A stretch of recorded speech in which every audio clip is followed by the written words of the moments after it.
Pada suatu masa di tanah kekhalifahan Baghdad, hiduplah seorang pria yang dikenal luas karena kecerdasannya yang luar biasa dan kelicikannya yang jenaka. Dialah Abu Nawas, seorang penyair, filsuf, dan penipu ulung yang tak hanya disegani rakyat jelata, tapi juga ditakuti oleh para bangsawan karena kecakapannya membalik keadaan. Suatu hari, Raja Harun al-Rasyid mengeluarkan sebuah perintah aneh yang menyebar cepat ke seluruh pelosok negeri.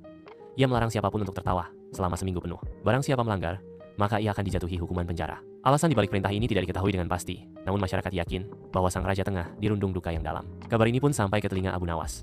Ia tidak serta-merta menertawakannya, meski hatinya tergelitik oleh keanehan perintah tersebut. Sebaliknya, ia melihat ini sebagai peluang untuk menyampaikan sesuatu yang lebih dalam, bukan hanya kepada sang raja, tetapi kepada seluruh rakyat yang kini terbungkam oleh larangan yang tak masuk akal. Abu Nawas pun menyusun rencana.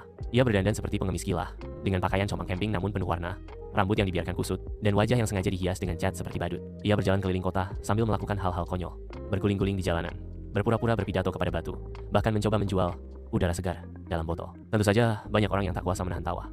Satu persatu dari mereka ditangkap oleh penjaga kerajaan. Namun anehnya, sang raja tidak memerintahkan penangkapan Abu Nawas sendiri. Hari demi hari berlalu, dan suara tawa yang tersembunyi tetap menggema di balik tirai rumah-rumah Baghdad. Pada hari ketujuh, Abu Nawas dengan sengaja datang ke istana, menyerahkan diri kepada sang raja. Raja Harun al-Rasyid menatapnya dengan tajam. Meski tak diucapkan, kemarahan dan kebingungan tergambar jelas di wajahnya.